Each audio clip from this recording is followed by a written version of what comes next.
अबको समयमा कति पनि ढिला नगरिकन म अर्को विशेष प्रस्तुतिको लागि आदरणीय व्यक्तित्व निर्मल कुमार रम्तेल सरलाई म स्टेजमा बोलाउन चाहन्छु। सबैले जोरदार तालीले उहाँलाई स्वागत गर्नु। धन्यवाद।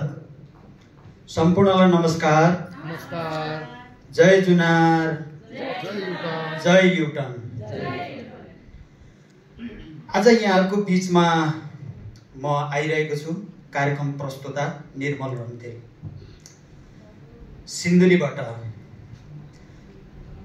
जुनार र युटर्नको एउटा स्मरणीय कथाबाट म यहाँहरूलाई सुरु गर्न चाहन्छु। यहाँहरू यो कथा सुन्न चाहनुहुन्छ? यस। धन्यवाद। जुनार एउटा नेपालको यस्तो फल हो जसको नाम थिएन। जुन वस्तुको नाम हुँदैन तपाईहरुलाई कस्तो लाग्छ होला? त्यो एउटा अचम्मको फल।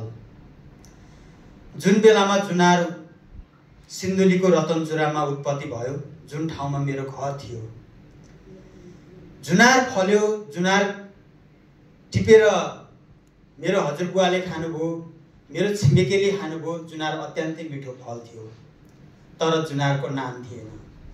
यो मिठो फल फलिसकेपछि हाम्रो नेपालमा एउटा संस्कार छ, जुन संस्कार हामीले उत्पादन गरेको चिज, हामीले फलाएको चिज अलिक ठुलो मान्छेलाई लगेर चखाउनु पाए, त्यसबाट केही कुरा सिक्न पाइन्थ्यो कि, त्यसबाट केही कुरा जान्न पाइन्थ्यो कि भन्ने त्यो बेलाको जुन संस्कार, त्यो फलेको जुनारलाई टिपेर हाम्रो नेपालको राजधानी काठमाडौँसम्म, जुन बेलामा चन्द्र शमशेर हाम्रो नेपालमा चाहिँ उहाँ राजा हुनुहुन्थ्यो, चन्द्र शमशेरलाई त्यो फल लिएर चखाइयो।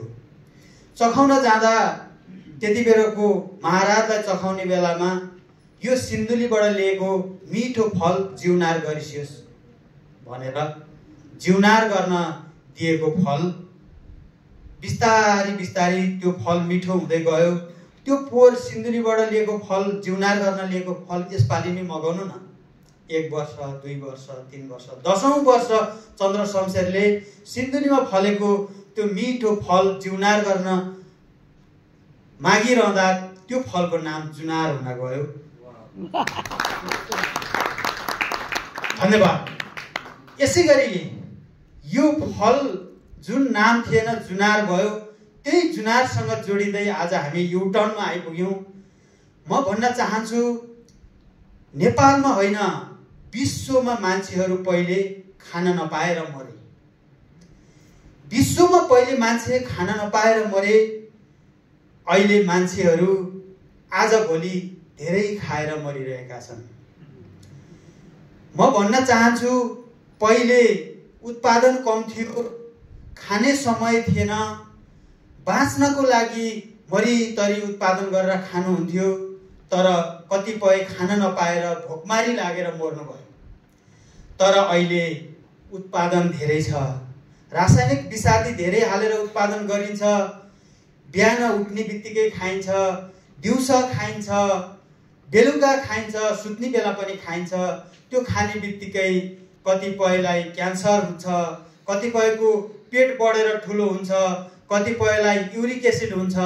तर उहाँहरूलाई अहिले त्यो खाना धेर भएर रोग लाएर मरिरहनु भएको छ। आदरणीय मित्र साथीहरू, म के भन्न चाहन्छु भने पहिले खान नपाएर मर्नुभयो, अहिले खाना धेरै खाएर मर्नुभयो। पहिले मान्छेहरूले उपचार नपाएर मर्नुभयो, तर अहिले मान्छेहरू उपचार धेरै पाएर मर्नुभयो।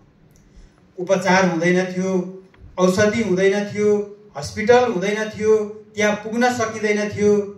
तर अहिले हस्पिटल धेरै छन्, उपचारका विधिहरू धेरै छन्।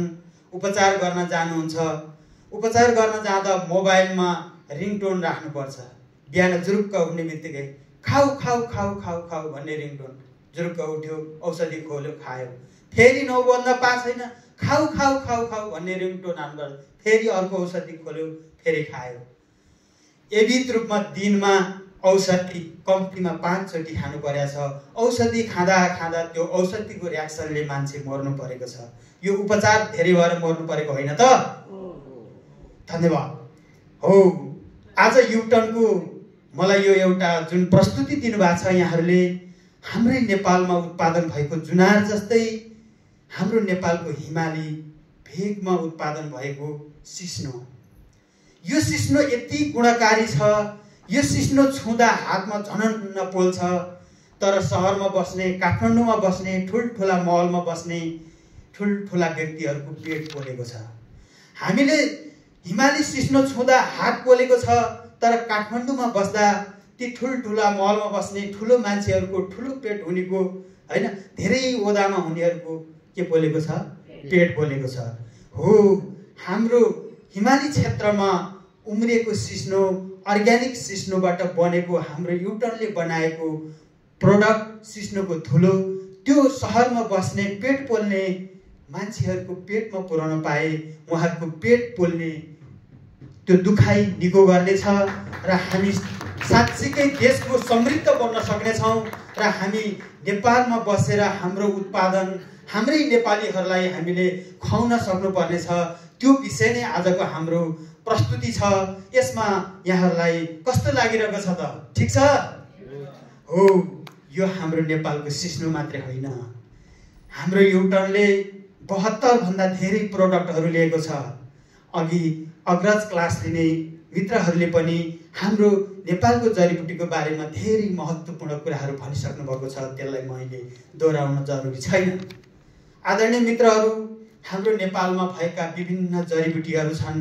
ती जडीबुटी सँगसँगै युटर्नले बनाएका प्रोडक्टहरू छन्।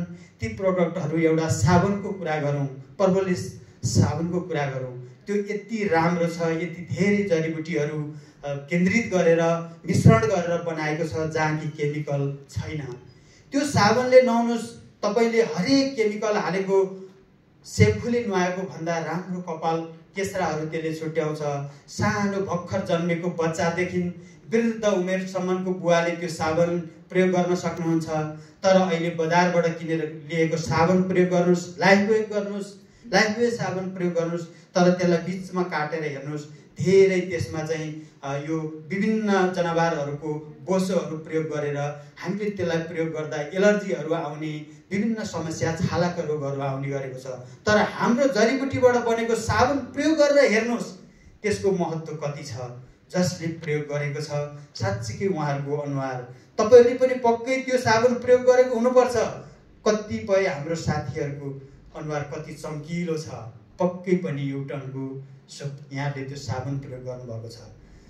आदरणीय साथीहरू, मलाई लाग्छ यहाँहरूले पक्कै पनि कतिले प्रयोग गरिसक्नु भएको छ, गर्न बाँकी हुनुहुन्छ भने पक्कै पनि यहाँहरूले सम्झिनुहोस्, यो साबुन तपाईँले छिटोभन्दा छिटो प्रयोग गर्न सक्नुहुनेछ र त्यसलाई लगेर तपाईँले त्यसको उपलब्धि लिन सक्नुहुनेछ। यसै गरी हाम्रो युटर्न नेपालले अहिले स्वदेशमै रोजगारी दिनको लागि, स्वदेशमै उत्पादन भएका जडीबुटीहरूलाई सङ्कलन गर्नको लागि धेरै किसानहरूसँग जोडिएर उहाँहरूको उत्पादनलाई हामीले सङ्कलन गरेर हाम्रो कम्पनीले त्यसलाई विभिन्न डाक्टरहरू, वैज्ञानिकहरूले त्यसलाई रिसर्च गरेर विभिन्न प्रोडक्टहरू बनाइनु भएको छ। टुथपेस्टको कुरा गर्नुहोस्, अहिले साँच्चीकै तपाईँ बिहानै कुनै तरकारी काट्दा तपाईँको हातमा सानो चोट लाग्यो, ब्लड आयो भने त्यो टुथपेस्ट थोरै निकालेर तपाईँले लगाइदिनुहोस् त। त्यसले 2 दिनभित्रमा तपाईँलाई निको गराउँछ। तर तपाईँ मेडिसिन खान जानुभयो भनेदेखि तपाईँलाई 1 पोको औषधि लेखेर पठाइदिनुहुन्छ। त्यति महत्त्व भएको हाम्रो टुथपेस्ट छ। त्यसैले त्यो टुथपेस्ट हजुरले प्रयोग गर्नुहोस् र युटर्नमा तपाईँहरू जोडिनुहोस्। र युटर्न भन्ने यस्तो कम्पनी हो जसले साँच्चीकै आफ्नो जीवनलाई पनि सुधार्छ, हाम्रो नेपालको जडीबुटीलाई पनि त्यसले उपयोगमा ल्याउँछ र सम्पूर्ण नेपालीहरूलाई समृद्ध गराउँछ। यो नै हाम्रो आजको यो प्रोडक्ट, हाम्रो साँच्चीकै नेपालीहरूको प्रोडक्ट हामीले प्रयोग गरौँ र सबै समृद्ध बनाऊँ भन्न चाहन्छु। हुन्छ? धन्यवाद। यो आजको प्रस्तुतिमा मैले हाम्रो नेपालको प्रोडक्टको बारेमा थोरै जुनारको कथासँगै जोडेर केही कुराहरू भने। यहाँहरूलाई कुनै जिज्ञासा छ भने मैले फेरि पनि यहाँहरूसँग छलफलमा सहभागी हुने नै छु।